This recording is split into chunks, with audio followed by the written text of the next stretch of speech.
Welcome back to the Stephen A. Smith Show.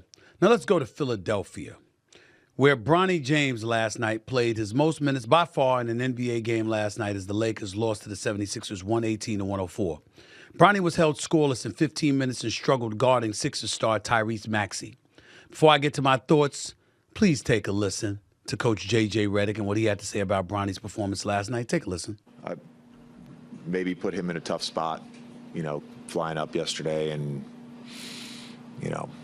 nationally televised game and Philly, all that stuff. It's, he didn't play well, but he's been playing great, in the Stay Ready games, and he's been playing great in the G. I was on First Take, my day job on ESPN earlier this morning, and I spoke about this, and I felt the need to elaborate even further because a couple of people text me and pissed me off, and they know who they are. People close to LeBron James talking to me about questioning him as a father. Come on, y'all. I mean, it's gotten to a point where this LeBron sensitivity is just beyond the pale.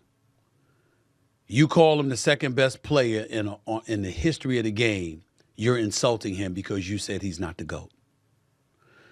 You're saying that at age 40, we've never seen anybody do what he does, but pointing out at times how he may not have hustled back on defense in a key pivotal moment, and that's a problem.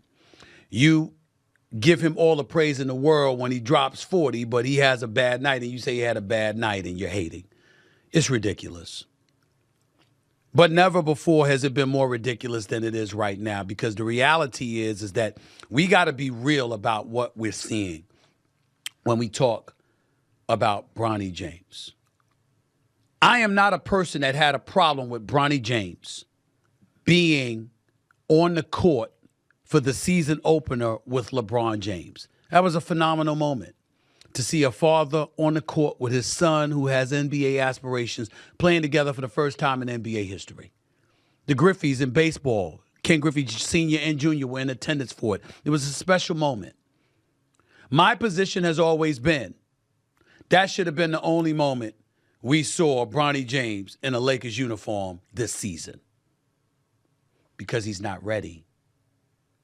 I'm not here to tell you that he won't be ready. I'm not here to tell you that he won't be an NBA player. I'm not here to tell you that he should give up his dreams and his aspirations. I think the kid's got potential. I think the kid will be in the NBA one day. I watched him in the G League doing his thing. I think he's going to be fine eventually.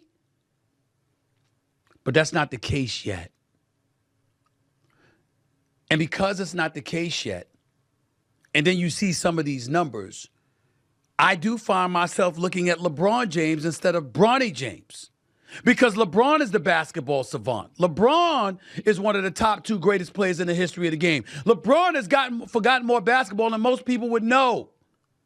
So no matter what we think about Bronny, he knows more. But you see what you see. Bronny James has played in 13 NBA games. Ladies and gentlemen, he's averaging 0.3 points, 0.3 assists, and 0.4 rebounds. He shot 1 for 16 from the field in his NBA career and 0 for 7 from three-point range. And he's playing in the first quarter of an NBA game? Really? And everybody wants to look at it, and LeBron has nothing to do with that. He didn't tell J.J. Redick to put him in the game. I get all that. But come on. I'm not being cruel to Bronny. I'm looking out. Do you want it this way, LeBron? Do you want it this way, Rich Paul? Do you want it this way? He can't go into the G League and average 20, 25 and stay there until he's ready? Because he's LeBron's son, you know how they're going to judge him. And before anybody wants to jump on me, remember, I never saw Bronny James play until he showed up in the NBA and the G League. I refused to watch him because if I watched him, I would have to talk about him, and I didn't want to talk about LeBron James' son because I thought it was so unfair to the kid. He's such a wonderful kid, wonderful family. want to hear me talking about questioning LeBron James' fatherhood? How many times do I have to rave about LeBron James? On ESPN, I put up a ticker. Great father, great husband, great philanthropist, great businessman, great actor, great producer, great director. Great. How many times have I said that? I'm simply saying, yo, he's not ready yet. And to put him out there, getting him exposed to that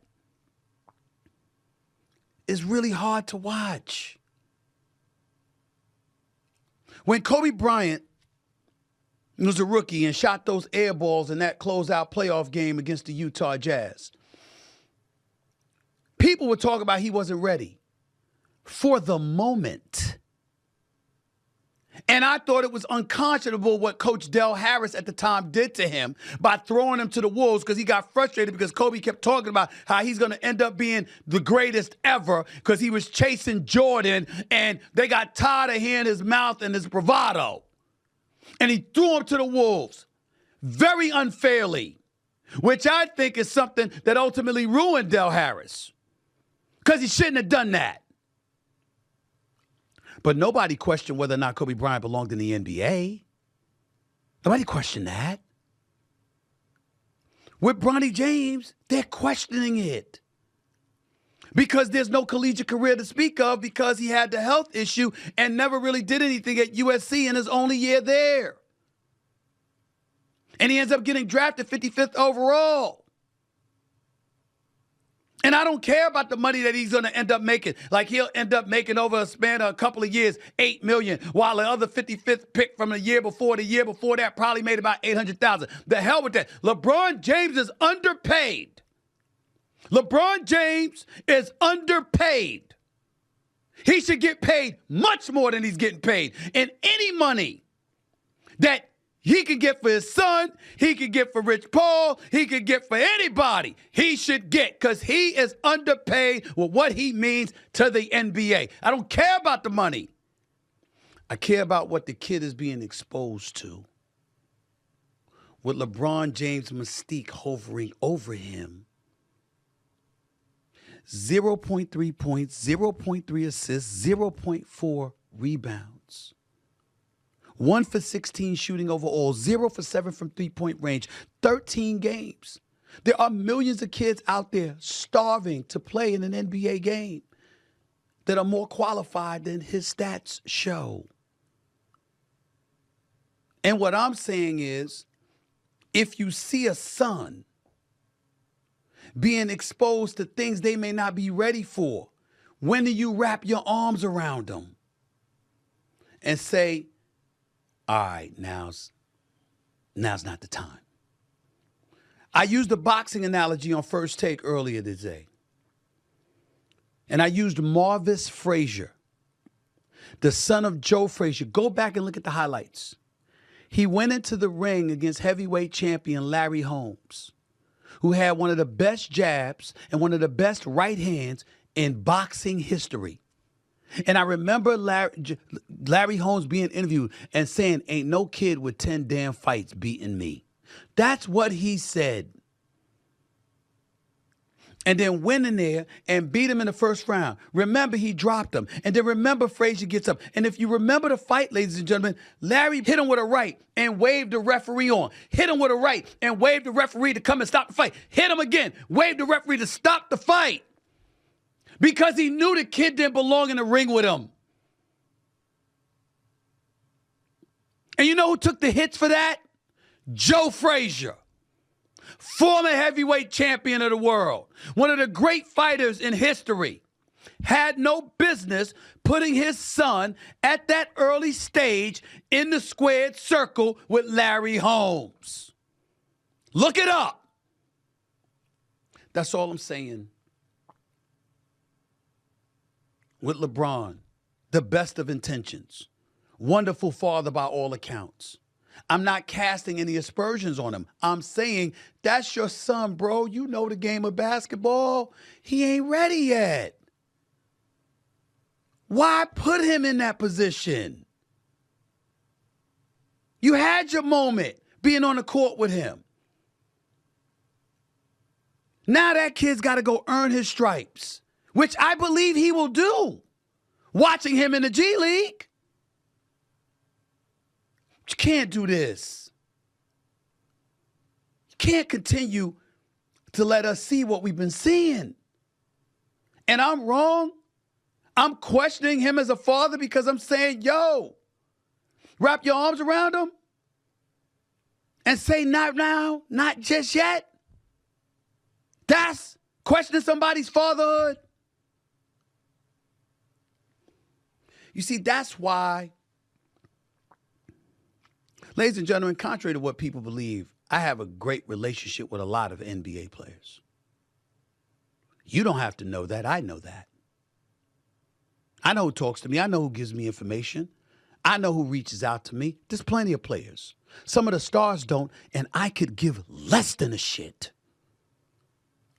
Because we've devolved to a point where literally trying to be constructive and helpful is considered hating. They adopt it. Their hanger-ons adopt it. And you're the villain for pointing out the obvious. I'm tired of that sensitive shit. It drives me nuts. We got to preface every comment we make with a bunch of platitudes and laudables about everything. I mean, damn. What do we got to do? Do their laundry before we say something? We got to sit there and give them a bubble bath before we said they play like shit? I mean, come on. It's got to stop. I mean, no disrespect whatsoever to LeBron on this issue. I would never do that to any player, any athlete. I'm saying we all see what's happening with your son right now. It's kind of hard to watch.